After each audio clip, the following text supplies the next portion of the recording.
Well, hello everybody. It is Dennis and Andy with another movie review and a few. This week's movie, the exciting trilogy ending. I don't even know. I didn't know they were doing an Equalizer 3, but it is Equalizer 3 starring Denzel Washington, one of my favorite actors. Um, Equalizer originally came out, I believe, if I remember correctly, in 2014. Equalizer 2 was 2018.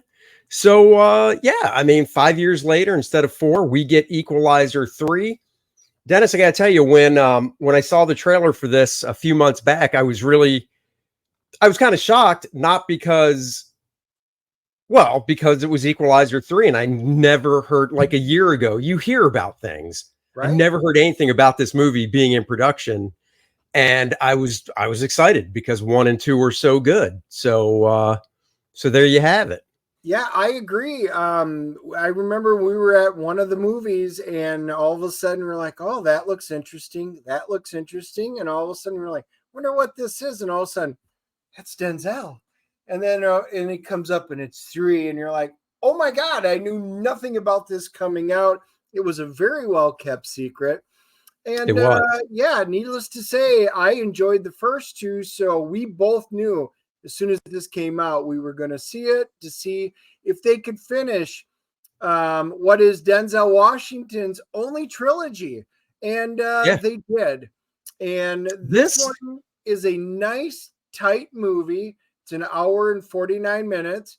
And what Robert McCall finds himself at home now in southern Italy, but he discovers that the new friends that he make are under control of the local crime bosses. And the events turn deadly as we knew they would, as McCall knows what he has to do. He has to become his friend's protector by taking on the mafia. A little change from the first ones, but still his core values where he protects those that need help. Yeah, he correct me if I'm wrong, and do you recall when the first John Wick came out? Was it For before or sure. after the first Equalizer? Because I look at this almost like Denzel's John Wick in a way.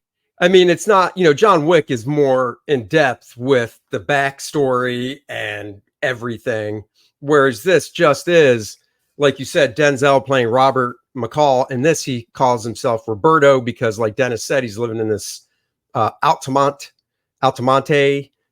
Italy. Beautiful setting. My God, when I saw Oh, that small city on that cliffside, I got to be honest, dude. I thought to myself, I think it would be rather cool to live there. yes, I was actually thinking I need at least a week to go visit that Oh yeah, and just walk around. Um, it's a tight Antoine, it's a tight community where it is just this big.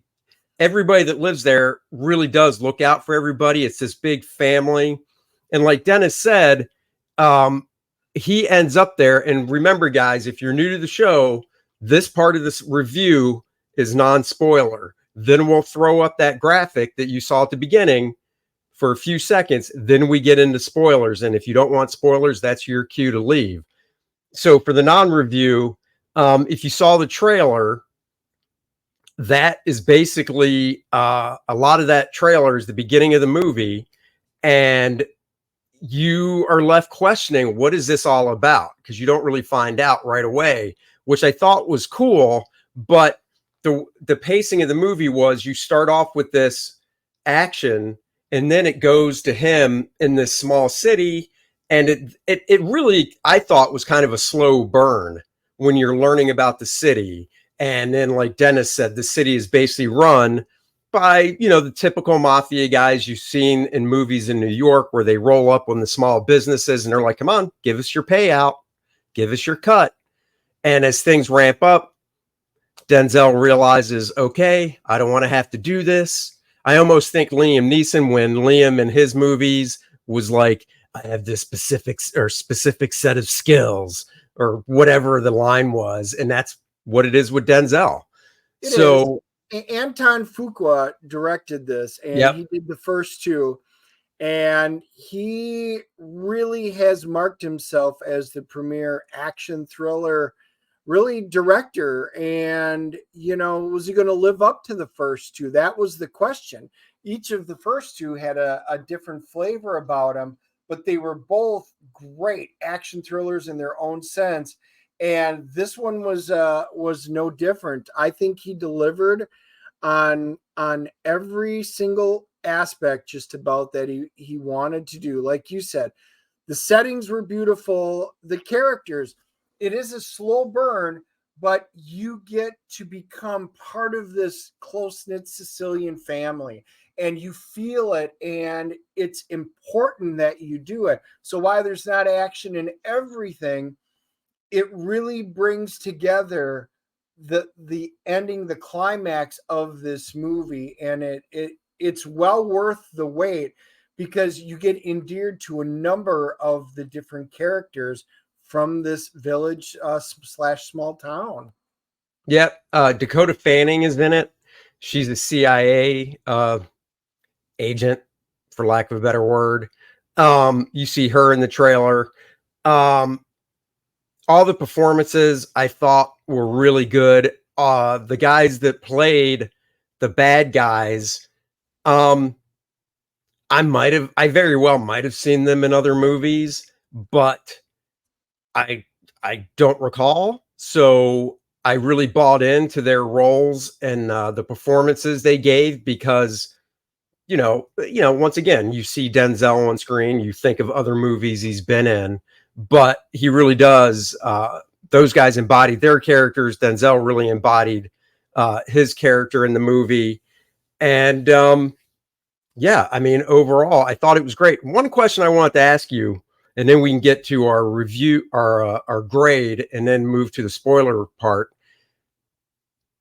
I thought, from what I remember, the first two, did this one take up a notch, not the violence, but what they actually show of the aftermath of the violence? So that was going to be one of my comments, was while all of these have a certain level of violence, this one jumped up a notch towards like the John Wick in terms of what they showed and how they did it.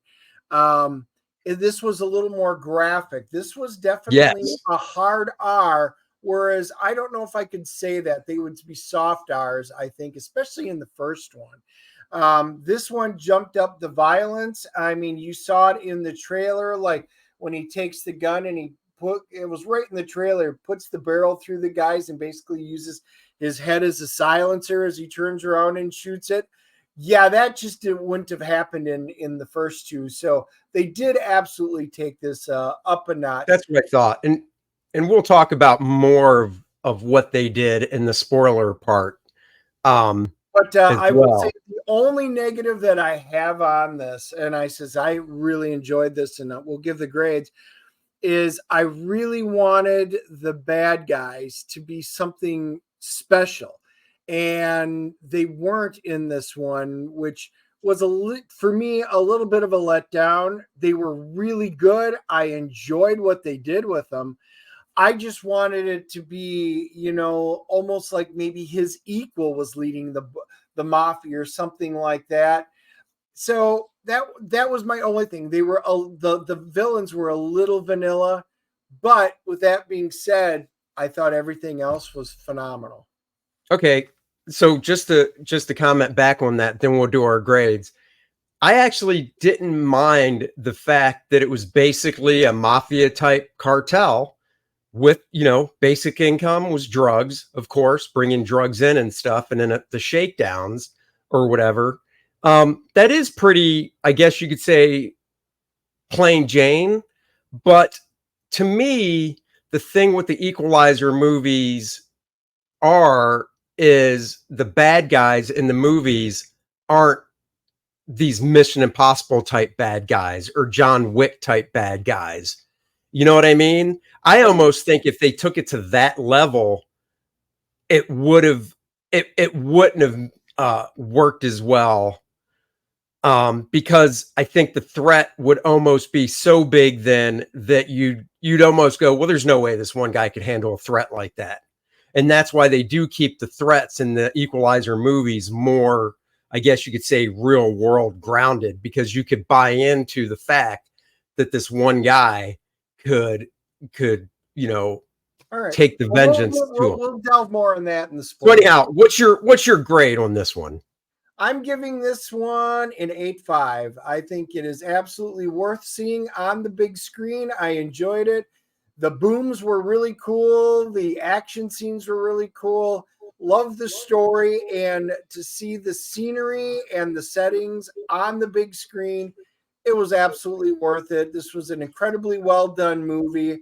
The first one was my favorite. I'm going to put it right about close to the first one. So I enjoyed it. Go see it. All right, Dennis, you and I are very close. As soon as the movie ended, I thought to myself, what would I give this? And I hit it with an 8.0. Same thing. I thought Denzel, I love Denzel. I really do. I mean, he's a guy, he's in a movie, I'm going to go see it. And the thing with Denzel is he's not in a lot of movies anymore. So when he is in one, it's a treat to go watch. I mean, he's obviously getting older and stuff. Yeah, so I give it an 8.0. I thought it was fantastic. Great thrill ride, fun movie, a nice way, because I believe that the Equalizer series is over with the way this movie was told. But we'll get into that. Oh, wait, real quick. IMDb, Rotten Tomatoes, what do we got? Yep. IMDb rating, they are giving it a 7.1 right now, which is not surprising since IMDb's always low. And Rotten Tomatoes the critics are giving it a 77. The audience is giving it a 92. So if you average everything out, we're probably right in the ballpark, and everybody's liking this movie. So guys, if you're a fan of Denzel, go watch it. And just to tell you, the theater we went to was a good sized theater, not a small one. It was pretty much packed, and people clapped at the end of the movie. So there you go. And you know what time it is? It's spoiler time. So in 3, 2, 1, we're talking spoilers.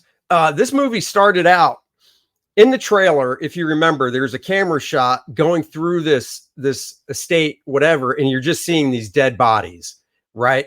And then you do get to Denzel, and he's in a chair, and there's 2 guys beside him with guns. And then the trailer cuts to other stuff. You see Dakota Fanning. Well, that tracking shot was pretty much the beginning of this movie. And what was cool was they didn't explain why Denzel was there, what he was after. It really just picked up in the middle of this scene where he just took out all these guys, and the main boss, because this is in Sicily, shows up. And him and Denzel have it out. And obviously Denzel wins and gets what he came for. But you don't even know what it is he came for. And then basically, because this is spoiler, when Denzel's leaving, he thinks everything's safe and sound, good to go. The only person left alive is like this, 10, 11-year-old kid. Yep. And he's not going to kill a kid, but he turns his back on him. And the kid shoots him in the back with a .22. And that's how Denzel gets to this small town on the coast, and is seen by basically the town doctor. And that's why Denzel takes up residence in this town, because just, there's no like time stamps or any of that crap that show it's been 3 months or whatever. But they do a nice job in the story of showing Denzel healing with walking, first being bedridden, then walking with a cane, then eventually not with the cane, and meeting people. And you're just seeing how he's becoming part of this family of the city. But then you also, he sees the bad side of the shithead mafia guys that are shaking people down. Right. And, I know some people will complain because like, oh my God, he healed so quickly. They did a cool job of leaving it open-ended, because he's walking slow. He can't climb the stairs. The little old lady's slowly coming down, because, the way Italy works, everything is big, everything's on hills, the steps going Oh up, yeah. everything. And she's like, take it slow, almost like mocking him. It's adorable. But you see his progression on this scene. He has to go into town. He does this. And each time he's a little bit better. He's a little bit better. So you don't know how long he's been there, but you can surmise he's been there for, in the beginning, weeks and then maybe months. And he becomes one with fabric of this city. And he becomes friends with like the bistro owner and then the doctor and then the head of the police that's there. And you find out these are all good people. And he realizes, I want to stay here. He goes, I finally found a place that I not only fit in, but I could call family. And that's when the mafia, and they do a nice job of, why is the mafia coming suddenly to this town? And they explain it. So everything in this movie, another reason why I liked it was you don't know all the answers up front, but the movie does a great job of coming back around. And by the end of the movie, they have answered everything. And they did it in a really, really fun and good way. And just to get back to the graphicness that we talked about before, here's a prime example. Besides the fact when you see the dead bodies in the beginning and you can tell with each one what he did to end that person's life. One was this dude on the ground that had the big ass rectangle looking meat cleaver diagonal. Just half of that meat cleaver was in that dude's face. Now, even though you didn't see it happen, you saw the aftermath. You're like, oh, but when he takes out the main guy of this compound in the beginning of the movie, he uses a shotgun, and usually you see the trigger pull and then you see the guy slump to the ground or something. Oh no. Great special effects. You see the shotgun, then the camera is a close up, pretty much like I am, of the guy's face, and he pulls the trigger and then poof, right in the dude's face. Well, even before that, he's crawling on the ground and he pulls the gun and you now know it's filled with birdshot because he points right at the guy's ass, pulls the trigger. You see his rear of his pants literally explode. It goes poof, and you see shards of the material go flying, and you see like the holes of the birdshot. You're like, oh, damn! You could feel it. It was incredibly well done. Obviously not filled with slugs, filled with birdshot, but damn, you knew that had to hurt. And, like Dennis said, he took that one dude's gun, shoved it. It wasn't a semi-auto. It was a revolver. Revolver, because it had the longer round barrel, and he shoved it right in the guy's eye socket, killed him. This other dude starts shooting at Denzel, and he spins the guy around. So now he's using that guy's body as a shield. And then he just starts pulling the trigger, shooting through the guy's head, killing the guy behind him that was shooting at him. I mean, there were very inventive ways of people being taken out by Denzel, which is another thing. When you do movies like this and John Wick, you really have to up the ante with what the hero's doing to dispatch these bad guys. So it's not just, oh, we shot him in the chest. Oh, we shot him in the chest, and they did a great job of that as well. Right. I was going to say, plus not only was it, inventive with, the way that he did things, Denzel character, Robert McCall, always gives the bad guys an opportunity to do the right thing and to walk away or to just say, yeah, I was wrong. And then he's cool. But once your time's done and you have chosen not to do it, he is as ruthless as he's ever been. And they really did up the ante in what they showed on this. Now, to switch gears just a little bit, we won't spoil the ending because I was gonna say, don't spoil the ending. Yeah, no, even though this is spoilers, do not spoil the ending. No, because you want to see this. So the cool thing was throughout is, he gets involved with Dakota Fanning. He specifically calls her and gives her these leads. And she's like, why me? And you can tell she's very smart. She goes on, she picks things. He spoon feeds her the information to get her on the track. But then when she goes and finds him out and sits him down, he's like, but why me? And that was the question throughout all of this, even later when she's in the hospital. Why me? And then you don't know until the very end of the movie. So this is where I will say, if you have watched Equalizer 1 and 2, which you do not need to have done in order to enjoy 3, 3 is a great self-contained story. However, if you were fans of the first two, it suddenly brings you all the way back to the very beginning of the first one, and it closes that gap and comes full circle. What an absolutely awesome ending. Antoine, you did a great job of directing this. Right. And that's what I was going to say. And you got there is a part of me wishes I knew that, not knew the ending, but just knew that it kind of came full circle, because I think if you're going to go see this, if you have the time, you should watch the first one again, unless your memory is so good that you're like, I don't need to. I'm like Mary Lou Henner. I remember everything. I saw that in 2014 and can recite it to you. If you can do that, then go see the movie. I can't. And when we were walking out, I looked at Dennis and was like, do you own this? Because I need to watch this first one now, because I have remnants of how it circles back, but now I want the whole story again. I got goosebumps the moment they do it and they show something and it's like, oh snap. I just got it again. Goosebumps. It just immediately snapped and you're like, wow, there it was.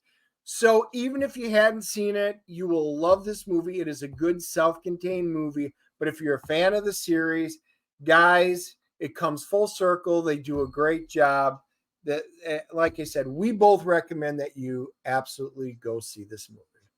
And we also recommend that you back Kor-Drath The Reckoning. Guys, we are over $90,000. I know it says $85,824, but we did run a Kickstarter a few months back. We are totaling everything. So now we are marching forward to the $100,000 stretch goal. As of right now at 90,000, everybody gets 4 7x10 playable character cards, because not only is this a 76-page graphic novel, it is also a RPG role-playing game that Dennis wrote a separate module for you can buy on the campaign and play with these 4 characters or characters you might have created for another role-playing game, easily to convert. You also get the 7x10 Shattered Reach map as of now, but the exciting $100,000 stretch goal is adding 4 more pages to the book, featuring a Lilineth story drawn by the master of the female form, Bud Root, famous for Cave Woman. Bud is coming back doing interiors for the first time in over a decade. Nice little 4-page story that he wrote. Like I said, featuring Lilineth. Bud did a variant cover with her that our buddy Dan Lawless colored. You can read the first 8 pages here, Kor-Drath.com. You can read the first 11. And I could tell you about the story. We could go on about it, but we rather have you scroll through this and check it out for yourself. There is Bud's cover. Dan is coloring it, so it's going to look like this. But we have to reach $100,000. We are at almost 91,000. I know we can do this. You guys are fantastic with your support, but if you haven't backed the campaign yet, go back it today, because it's not going to be up much longer, because we do have to get this baby to print. The coloring is in production right now. The lettering is being done. The module is being put together by our wonderful designer. So we're going to start sending stuff like the module and the mini prints of the character cards and the map to the printer soon to start getting that stuff rolling. So go check it out. You can still get this Conan original sketch cover that I did with Kor-Drath warding over Conan's head. And just for you guys watching now, here's a preview of the 2-page spread from the story that Bud Root is doing. It's just a fun little story. There's really no spoilers in this. It's just a nice little story with Lilineth and her pet dark worms that you saw on the cover and are featured inside the book that I drew as well in the story. So Bud, gotta love the guy. He just takes photos with his phone and texts them over to me, and then I try to enhance them as best I can to show you guys. So this is the 2-page spread he's working on. Look at that, Bud doing his own hand lettering. These originals will be for sale as well on the campaign. So guys, go check it out. We thank you for all your support and for backing the book so far. Like I said, if you haven't, do it now. 5 different covers to choose from. Artist edition, which, dropping news, the artist edition says 88 pages. With all this stuff, it's actually going to be 96 pages, hardcover. It's like holding the original art in your hands. We hit that stretch goal. Bud Root's art will be in the book as well. So you can check that out and go back that. And we will be back Wednesday, 3 o'clock, the Dennis and Andy show. That's our new time. So you can catch us. Then at 4 o'clock, you can catch the Graybeards with Aaron Lopresti, Kelsey Shannon, and David Williams and Gary Martin. Until then, everybody have a great weekend. We'll catch you guys later.